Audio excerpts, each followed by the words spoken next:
Pero kung bago ka pa lang sa aking channel, paki-like, share, and click the subscribe button and the notification bell para lagi kayong updated sa mga parating ko pang uploads.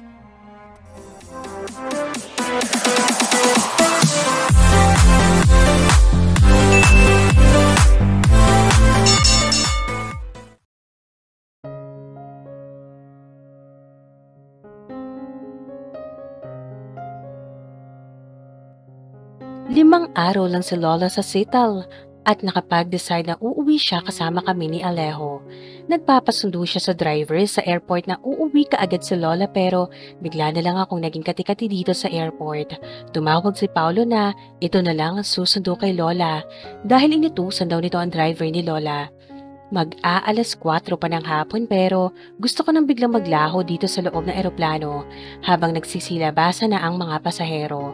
Karga-karga ko si Alejo dahil natutulog ito dahil 14 na oras ang biyahe namin at hindi ito sanay kahit naman ako'y may jet lag pa rin. May nag-assist kay Lola na stewardess pababa sa eroplano dahil hindi ko naman siya maaalalayan. Si John naman, gusto niya sanang sunduin kami dito sa Pinas pero may hearing ito sa kanyang client. Pahid ako ng pahid sa pawis ko kahit malamig naman ang panahon dito sa Pinas dahil makulimlim. Lola, hindi ako komportable. Maghotel na lang kaya kami ni Alejo o ako na lang. Bulong ko kay Lola. Tama naman, bakit naman ako uuwi sa bahay nila kung naglayas nga ako? Hindi pwede. We have to take a rest, Iha, at dun tayo. We can't escape Paolo forever. Andito rin lang tayo, di ba? Haharapin na lang natin ang lahat para matapos na ang kinatatakutan nating dalawa. Kung sa bagay, tama naman ang sinasabi ni Lola. Hindi habang buhay ako magtatago dahil malalaman din naman ni Paolo ang lahat. May nag-assist na rin na dalhin ang mga bagahe namin dahil marami rin ang dinalang gamit ni Alejo. Kahit drawing book ay dinala pa rin ito, pasalubong daw niya sa ama nito. Hindi ko alam kung anong una kong gagawin kapag malaman ito ni Paolo. Itatago ko na lang kaya sa probinsya ang anak ko? Hindi. Excited si Alejo na makita ang ama nito. Lola, over here! Someone's familiar voice took my breath away. Nagtama ang mga mata namin at galit ang rumehistro sa mga mata nito na makita ako. Palipat-lipat ang tingin nito at sa batang karga ko. Pero hindi ko alam kung bakit parang piniga ang puso ko na makita kong kasama nitong magandang babae. Matangkad nito. Layong-layo sa 5 talampakang height ko. Hiwalay na kayo, Alora. Kaya kumalma ka lang dyan. Humalik si Paolo kay Lola pero nakatingin pa rin sa akin. Gwapo pa rin ito, walang kupas. Matikas ang katawan pero may bigote nga lang na hindi yata naalala dahil siguro sa sobrang busy nito. Shit! Lihim kong kinurot ang sarili ko sa pinag-iisip ko. Hindi makakabuti ito dahil wala na kami. Lola, meet Queenie, my girlfriend. Quinn, my grandma and my cousin, Alora. Pilit na ngumiti sa akin si Quinn na edad man lang ito ni Lola. Pinsan pala ha?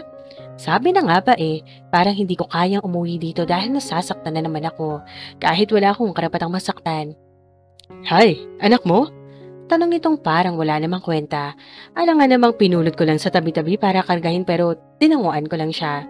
Titig na titig si Paolo sa bata at galit naman ito kung titigan ako. Pagsakay namin ay kaagad ako nag-chat kay John kung ano ang gagawin ko syempre. Nakita kong tumingin si Paolo sa akin mula sa rear mirror kaya todo iwas talaga mga mata ko. Ramdam na ramdam talaga ang tensyon dito sa loob ng sasakyan. Hindi ko alam kung natatakot ba talaga ako dahil kabang-kaba ang dibdib ko ngayon. Tahimik ang buong biyahe namin hanggang sa huminto kami sa isang malaking bahay. Tahimik lang si Lola sa tabi habang bumaba si Paolo para pagbuksan ang queen niya. Napalunok na naman ako. Kahit pagbukas ng pintuan, hindi nito kaya. Napatingin ako sa ibang direksyon na makita kong humalik pa ito sa labi. Hindi sila nang in love. At bakit ba ako bitter? I chose this, kaya wala akong karapatang ikakagalit. Lola, uuwi na lang ako kay na tatay. Natatakot po ako Pinisil lang ni Lola ang kamay ko na sumakay na si Paolo sa sasakyan. Save an explanation, Doktora Benitez, when we're home. Sobrang haba ng panahon na naloko mo din ako dahil sa manok mong yan. Sabi ni Paolo at medyo mabilis na ang takbo nito. pauwi sa mansyon. Naramdaman kong tahimik lang sa lola sa tabi. Hindi ito ang lola na nakilala ko. Hindi natatakot ang isang doktora, Amanda Montero. Kahit anong mangyari dito, lang ako sa tabi ni lola kaya pinisil ko ang kamay ni lola na nanlalamig din. Pagdating sa mansyon ay inalalayan pa nito si lola. Sa kabilang pintuan naman ay ang driver nito ang umalalay sa akin. "Hands up, Ben! Kaya niyang bumaba na walang tulong mula sa ibang tao." Tawag ni Paolo. Ayaw man ay nginitian ko na lang si Ben at kinuha na lang nito ang mga bagahe mula sa sasakyan. Nangangawit na ako dahil talagang sobrang bigat ni Alejo kaya dumiretso ako sa pagpasok ng mansyon at nakita ko si Jing na sobrang gulat at maging yung ibang kasambahay na nandito ay nakiki-etchos at gulat nang makita ako ulit. "Stop there, woman! Sa pagkakatanda ko ay hindi ka dyan huling lumabas nung umalis ka." Tawag ni Paolo mula sa pintuan nang papihit na ako sa pintuan ni Lola. "Paolo, nangangalay na ako. Kanina patulog ang bata sa eroplano." "The room is still there." Galit na turan nito habang galit na tinuturo ang dating silid namin ng mag-asawa. Galit ang anyo nito kaya tumalima na ako kaysa magising pa si Alejo at iiyak na lang bigla dahil sa takot kay Paolo. Surprisingly, kung ano ang huling sulyap ko dito sa silid noon, ay ganun pa rin ang itsura nito. Maging kurtina na kulay pink na pinagtatalo na namin noon ay ganun pa rin. What made me astounded right here?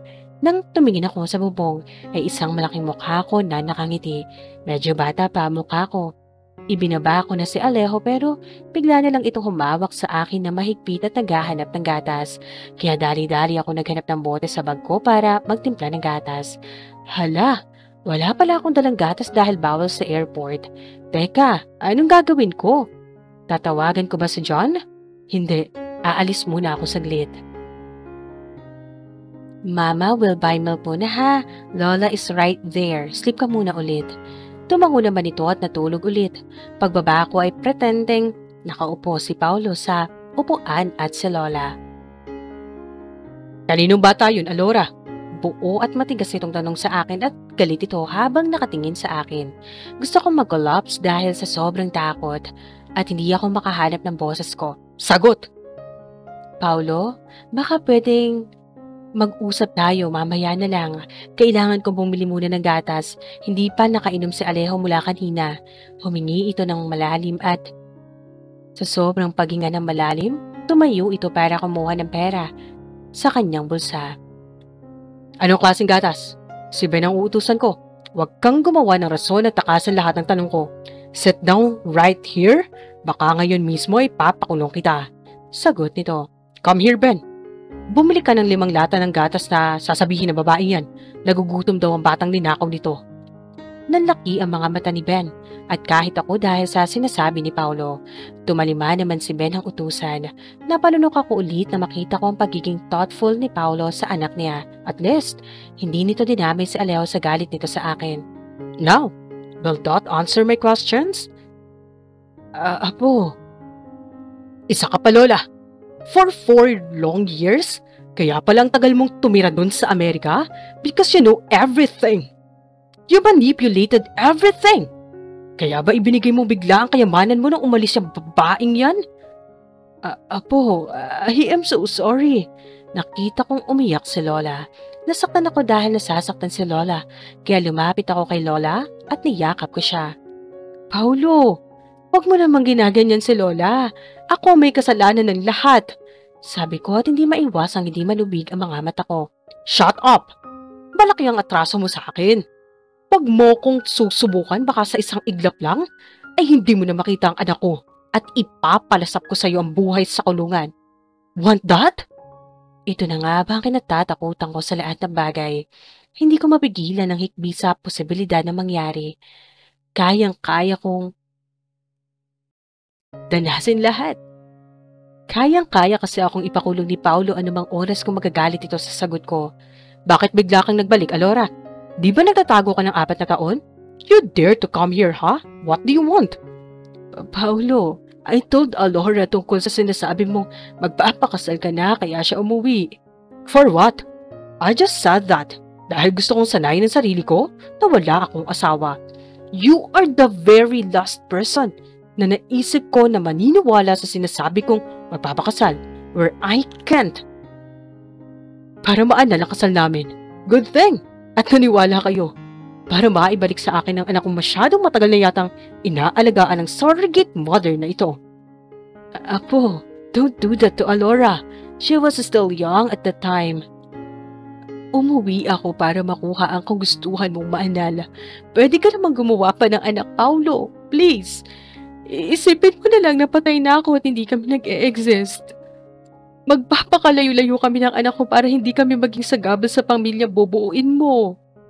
Just a blink of an eye ay nabasag ang center table na tempered glass ng suntukin nito ni Paolo.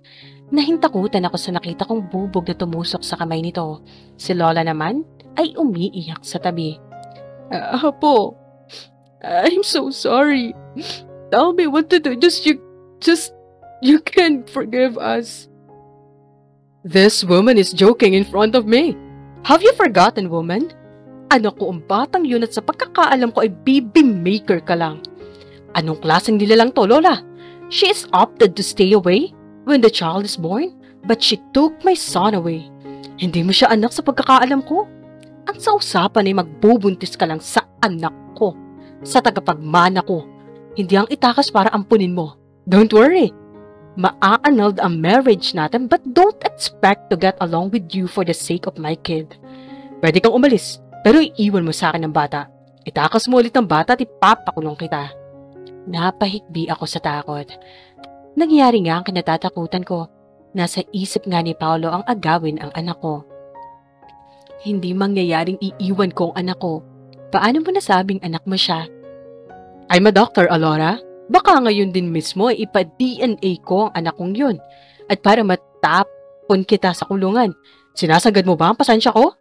Sigaw nito at nagkalat na sa sahig ang mga dugo mula sa kamay nito, kaya hindi ko mapigilan ang maiyak ng todo. I am so sorry, Paulo. Huh? Sorry? Seryoso ka bang tatanggapin ko yan? Ipapakulong talaga kita, tandaan mo yan. Kaagad akong tumayo at lumuhod sa harapan niya. Gusto kong pigilan ang hikbi ko pero hindi ko mapara ang sarili ko. Natatakot akong malayo sa akin ang anak ko. Please, wag, please. Gagawin ko ang lahat, wag mo lang akong ilayo sa anak ko. You don't have a child, cunning woman. Nagkaanak ka lang, that's true. Okay, fine. Sa pag-alaga mo na mahabang panahon sa kanya, you can visit my child occasionally until we're divorced. Kung nasa trabaho ako, hindi ka magbabantay. Kukuha pa rin ako ng matinong yaya hanggang sa masanay na itong wala ka. Hanggat nandito pa ako sa bahay at wala sa trabaho ay wag na wag mong lalapitan ang anak ko. Don't treat him as your own. During my off, get yourself out of this house. You're good at it, right? Find some ways na hindi ka madalas nakikita ng bata. Either you work or whatever. Napanganga ako sa sinasabi ni Paolo. Paano ko magagawa yan sa sarili kong anak? Paulo? Unless gusto mo talagang ipakulong kita. Hindi naman kita kaano-ano. Huwag na huwag mong ipamukha sa akin na nagkaanak ako na wala talaga akong ka-idea na magiging ama na pala ako na mahabang panahon. Nagkakaintindihan ba tayo? Pinahid ko ang luha ko at marahang tumango. I swear, Alora, hindi ko alam kung paano kita mapapatawad sa ginawa mo. Gusto kitang patayin sa ginawa mo. Pasalamat ka dahil nagtitimpi pa ako. You find your own place. Bumalik ka lang dito tuwing umaga kung gusto mo pang makita ang anak mo. Tumayo ito at lumabas ng bahay. Saka pa ako napahagulgol at naramdaman kong yumakap sa akin sa Lola. Hindi ko kaya ang hinihiling sa akin ni Paulo, Lola. Hindi ko kaya malayo sa akin ang anak ko. Anak ko sa Alejo, Lola. Napakalaking kahilingan na yun ni Paulo. Some part of me regretted too much kung bakit ko pa dinala si Alejo. Uuwi rin sa wala ang lahat. Mawala na sa akin ang lahat, wag lang ang anak ko dahil ikakamatay ko yun. Lola, magpahinga muna kayo please. Wag mo munang alalahanin ang nangyari. Okay ka lang ba dito? Opo, doon lang ako magbabantay kay Alejo. Tumayo si Lola at dahan-dahan ang lakad nito papasok sa silid nito. Maya-maya ay pumasok ako sa silid kung saan natutulog pa rin si Alejo. Lalo akong napaiyak habang tumabi ako ng higa at niyakap niya siya ng mahigpit. Ikakamatay ko anak kung kukunin ka ng papa mo sa akin. Sana, hindi na lang kita dinala dito, kukunin ka din naman niya sa akin. Nasa ganun kaming posisyon nang biglang bumukas ang pintuan at iniluwad doon si Mama Gracia. Napabangon na to at kumiti sa kanya. Dali-dalo akong lumapit sa kanya dahil namiss ko din siya ngunit isang malakas na sampal ang bigay nito sa akin. Traitor ka! You almost killed my son dahil sa kagagawan mo ngayon? Pabalik ka? For what? Money? Tinurong kitang tunay na anak pero ito pa lang igaganti mo sa amin? Akala ko, ubos na mga luha ko. Pero okay lang. Naintindihan ko kung magagalit sa akin si Mama Gracia. Pinahid ko ang luha ko at nakikinig sa sinasabi nito. Ma, sorry. Ma, baka pwedeng doon na lang tayo sa labas baka magising si Alejo. Lumayas ka, sabi ni Mama nang mahina at nanghina ang mga tuhod ko. Ma, sorry. Wag mo akong matatawag na Mama dahil hindi kita anak.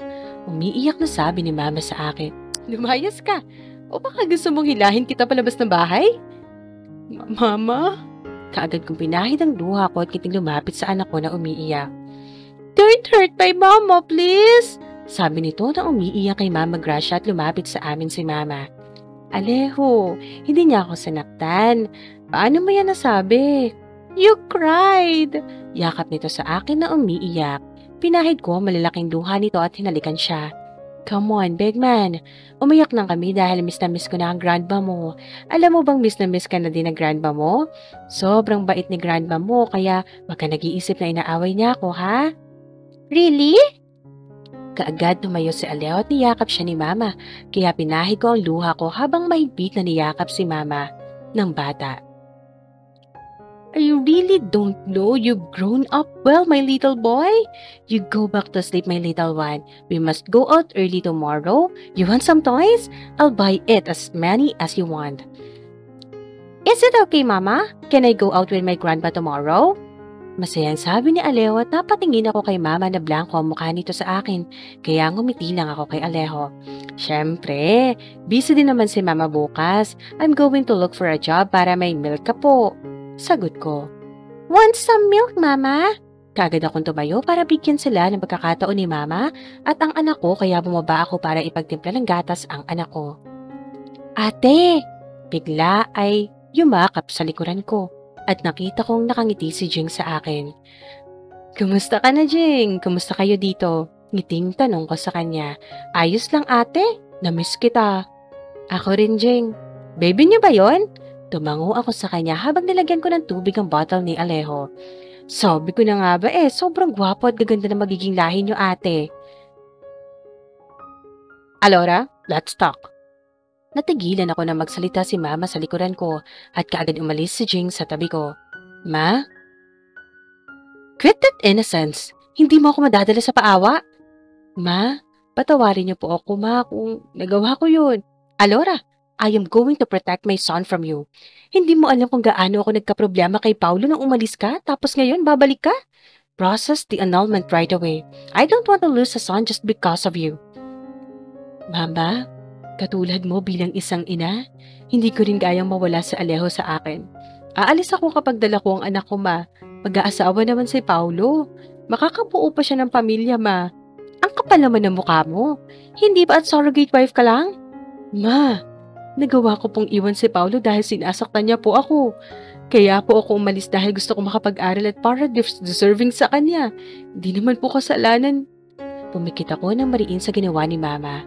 Naiintindihan ko naman kung ganito siya kagalit dahil ina din siya kaya hindi ako magagalit kahit sampalin niya ako ng maraming beses. Basta lang, hindi makikita ng anak ko. Live! I'll send you to a hotel tonight. Basta wag ka lang dito tumira. I can even offer a job. Alora, please. Ina ka rin ng apo ko. Ikakapatay mo rin na makikitang nasasaktan ng anak mo dahil sa taong minahal nito. Dito lang si Alejo dahil kung susubukan mong dalhin ang bata, ako na mismo magpapakulong sa'yo. Tulad ni Mama. I can manipulate this para hindi ka makita ng apo ko. Hindi naman ako magagalit kung dadalaw ka dito. I am protecting you too from Paulo. Masasaktan din ako kapag sinasaktan ka ni Paulo. Kahit pa gusto kong dito ka lang kasama ng apo ko, pero paano naman ang anak ko? Marahan akong tumango at kaagad pinahid ang luha ko. Okay po, Ma. Ibigay ko lang kay Alejo ang gatas niya. Tumalikod ako at bumalik sa kwarto ng anak ko. Naabutan ko itong nakaupo sa sahig at naglalaro ng dala nitong mga laruan. Hi, can I leave you for the night with your daddy? Pilit kong ngumiti sa kanya at nagulat ito sa sinasabi ko. Already? But it's already dark. Mama works day and night. Okay, can I please have a pizza when you come back? Of course, makakalimutan ko ba yon? Tumayo ito at yumakap sa akin. I love you so much, Mama. Sabay halik nito sa labi. I love you so much more, baby. Come here. Gutom ka na ba? No, don't want to eat. I'm sleepy, Mama. Gising ka lang later and ask for food to Daddy, ha? I have my night shift, but if you miss me, of course, you can call me anytime. Pagsisinungaling ko sa anak ko na may trabaho ako ngayon, ayokong makulong dahil sa takot na makalimutan ako ng anak ko. Yeah, for sure, but you have to rest first. Cute na sabi nito pero ginulo ko lang ang buhok nito. Humiga ito at tinanggap kaagad ang bote ng gatas nito. One thing na nagpapasalamat ako kay Alejo, madali siya makakasabay sa mga tao na nakapaligid sa kanya. Sinuklay ko ang buhok nito at hindi pa nangangalahati ang gatas nito, ay nakatulog na ito. Kinuha ko ang maleta ko, baka papasok na naman si Mama at magising ang bata. Lumapit ulit ako sa anak ko at hinalikan ko siya. Babalik si Mama, ha? Ayokong magising ko pa ito kaya lumabas na ako ng silid, dala ang maleta ko. Paglabas ko ay naghihintay na si Mama Gracia sa may pintuan at si Ben sa sasakyan. Ma? Hindi ito malalaman ni Paolo na sa hotel ka matutulog. I can make an alibi. Bukas, let's process the annulment paper together. That's in our term. Ma, wag niyo pong ilayo sa akin ang anak ko. Hindi ko ilalayo ang bata, Alora. But please do consider my feelings as a mother too. Ako ang bahala kay Papa. Hindi ka pupunta dito hanggat andito siya. Ayokong umabot pa sa point na magkasakitan kayo. Lalo na't Andy ng bata. Kapag nalaman niya ng apo ko, isipin mo rin kung ano mararamdaman ni Paolo kung magagalit siya sa ama niya. Natahimik ako sa sinasabi ni Mama at makasarili niya ba ako kung ayaw kong bigyan sila ng pagkakataon? Ito lang ang pagkakataon na gusto ni Alejo na makasama ang ama nito. I lied enough. Ma, sorry. Sabi ko pero hindi ako sinagot ni Mama kaya lumabas at inatid na rin ako ni Ben.